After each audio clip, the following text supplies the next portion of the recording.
Ever notice how nobody really wants you to wake up? Not your friends, not your parents, and definitely not her. You ever looked a woman in the eyes and felt something dangerous? Like there's a storm behind that smile, but you're too busy trying to be her hero to realize you're walking straight into the hurricane. Let's cut the fairy tale. They told you women were mysterious, that love was supposed to be confusing, that if you just gave enough, sacrificed enough, proved yourself enough, you'd finally win her. That's not love. That's a trap.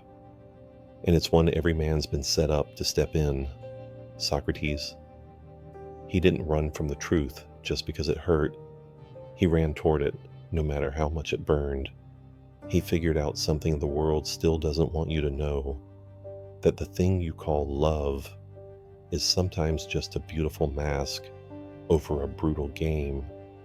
See, he watched men in Athens give away their souls for a woman's smile. They called it devotion. He called it delusion. Not because women are evil, but because most men are blind. We chase the image, ignore the reality, and get angry when reality doesn't act like the dream. Here's the real nightmare. If you don't learn what's hiding under that mask, if you don't ask the ugly questions, sooner or later, you become a prisoner. Not of her, but of your own wishful thinking. So ask yourself right now, why does she really want your attention? Why is her affection sometimes mixed with strategy? Why does her silence speak louder than her words? If you can't answer, you're already losing. This video isn't about hating women. It's about saving yourself from illusions, from weakness, from the same mistakes Socrates watched men make 2,400 years ago, ready to see what you were never supposed to find. Let's go deeper. So here's what they never taught you in school, brother. It's not about hating women. It's about understanding how the game is played and who's really setting the rules. Socrates tried to warn the men of Athens, but they mocked him, called him crazy, said he was just bitter. But the old man wasn't angry. He was awake. He could see that where men look for answers in the sunlight, women have learned to move in the shadows. Not because they're bad, but because it's the only way they've survived for thousands of years. While you're chasing meaning, she's chasing leverage. You call it love. She calls it timing. You believe in destiny. She believes in alignment. Modern men want things clear. Just tell me what you want. But clarity isn't her weapon. Adaptability is. Her affection comes wrapped in layers. Her loyalty is always measured. She doesn't show all her cards because showing her cards would mean giving up the only real power she's ever had: mystery. Socrates said, "I cannot teach anybody anything. I can only make them think." You want to win? Start thinking. Stop expecting her to play by your rules. Start learning the rules she's actually playing by. Look, nobody taught you to see the real difference between her words and her patterns. They trained you to believe in the good girl, the one, the soulmate who will never test you. But Socrates didn't buy it. He knew most men were sleepwalking, living for approval, kneeling at the altar of beauty, calling it virtue. He saw men lose themselves, not because a woman took their power, but because they gave it away and called it love. Here's the move. Stop asking what she wants. Start asking what you need to see. Because when you stop examining her and start examining yourself, you flip the game. You stop being played. Most men stay on level 1. They chase the high, ignore the patterns, and end up as shadows of themselves. But the few who wake up, who study, who question, who refuse to trade their mission for a moment of affection. They're the ones who actually get respected by women, by other men, by themselves. You can stay in the dark, pretending not to see the game, or you can step up like Socrates and light a fire in the cave. And once you do, you'll never see her or yourself the same way again. But the test is only getting started. Next, why you're craving for her approval is the real trap. Let's be honest, man. Most guys never realize the real prison isn't her. It's their own craving to be chosen. You think you're chasing love. You're chasing validation. You want her gaze, her smile, her "I pick you." But here's the twisted part. She can feel that hunger. She can smell it before you ever say a word. Socrates called it out before anyone else. The unexamined life is not worth living. But what about the unexamined desire? That's where most men lose the game. Not on the first date, not when she ghosts you, but every day you bend yourself just to get her attention. See, you think being nice gets you points, but she's not looking for a servant. She's looking for a man who stands on his own, even if she walks away. The more you orbit her, the less she respects you. You've been taught to make her the center of your universe. You write the texts, plan the dates, rearrange your life, all for a chance to be enough. But here's the ugly truth. When your self-worth depends on her approval, you've already lost. She's not your judge, and you're not on trial. Socrates watched men trade their souls for a moment of affection. He saw them give up their mission for a seat at someone else's table, and every time the price was the same: respect. You want to be the man she can't walk away from? Stop being the man she can predict. Don't beg for love. Build your purpose so solid that no one, not her, not anyone, can shake it. Because if she senses you need her more than you need yourself, she'll test you again and again. Not to hurt you, but to find out if there's anything real beneath the performance. The lesson is brutal. She doesn't want a man who needs her. She wants a man who chooses her, but never at the expense of his own gravity. If you only feel whole with her approval, you're not a man in love, you're a man in chains. So ask yourself right now, if she left tomorrow, who would you be? Would you stand, or would you crumble? Socrates knew the man who can walk away is the only one truly respected. Up next, why her tests aren't cruelty, but a search for your core. This is where most guys trip and fall hard. You think her pulling away, questioning your confidence, or even challenging your ideas is drama or cruelty. But Socrates saw something deeper. He knew the universe is always testing men, and women are simply nature's sharpest instrument. Every time she withdraws her attention, pushes your buttons, or throws you off balance, she's not being evil. She's seeking truth. She's searching for your center, the part of you that doesn't wobble when things get rough. You keep thinking, if I just do more, say the right thing, stay nice, she'll reward me. But the game is different. She doesn't want to see how much you can give. She wants to see if you can stand your ground when everything is on the line. Socrates said, "Let him who would move the world first move himself." She's not asking for perfection. She wants to feel a man who's anchored, someone who can hold his line, even when she storms against it. But most men, they break. They apologize for things they didn't do.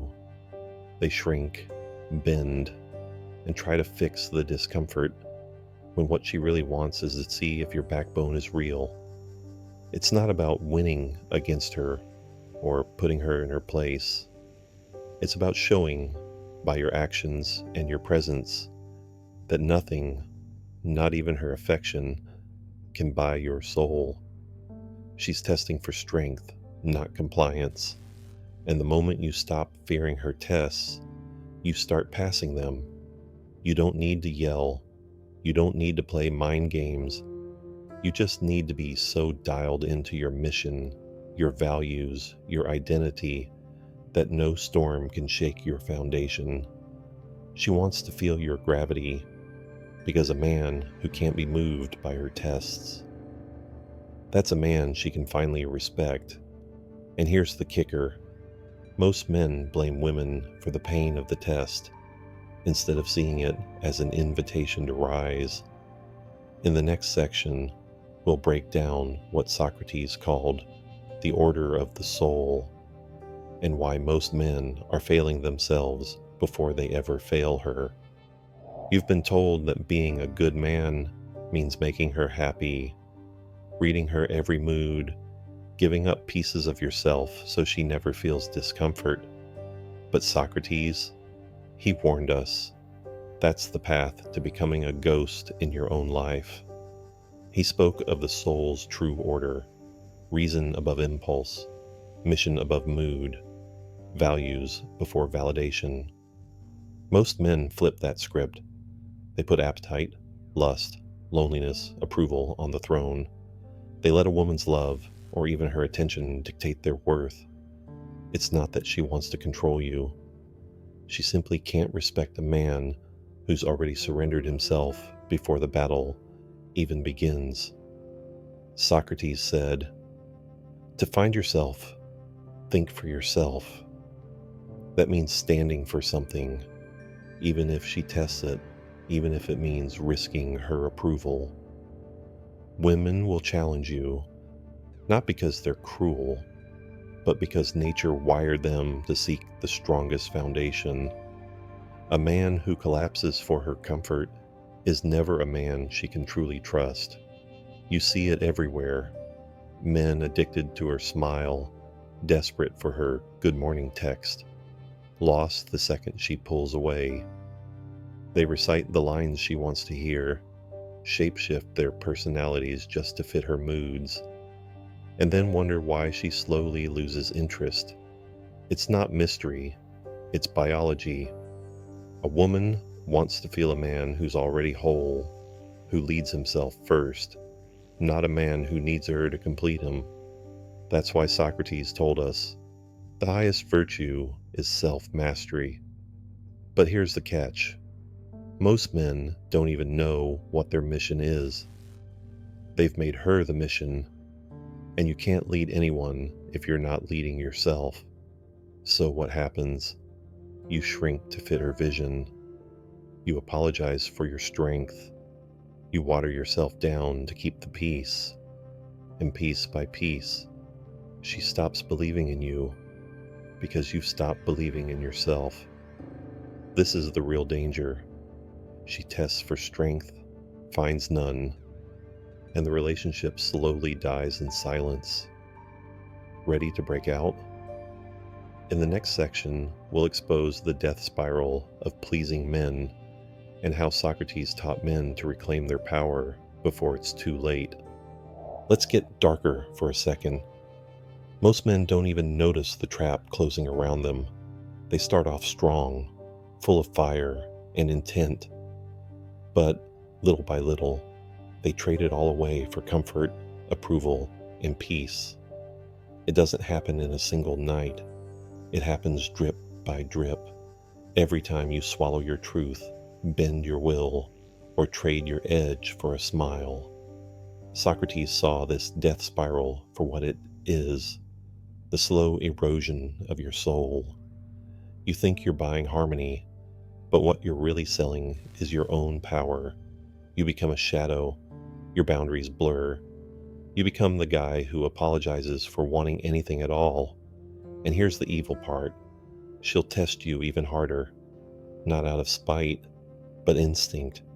She'll push, pull, withdraw. Why? Because nature wants to see if there's anything left inside you that can't be moved.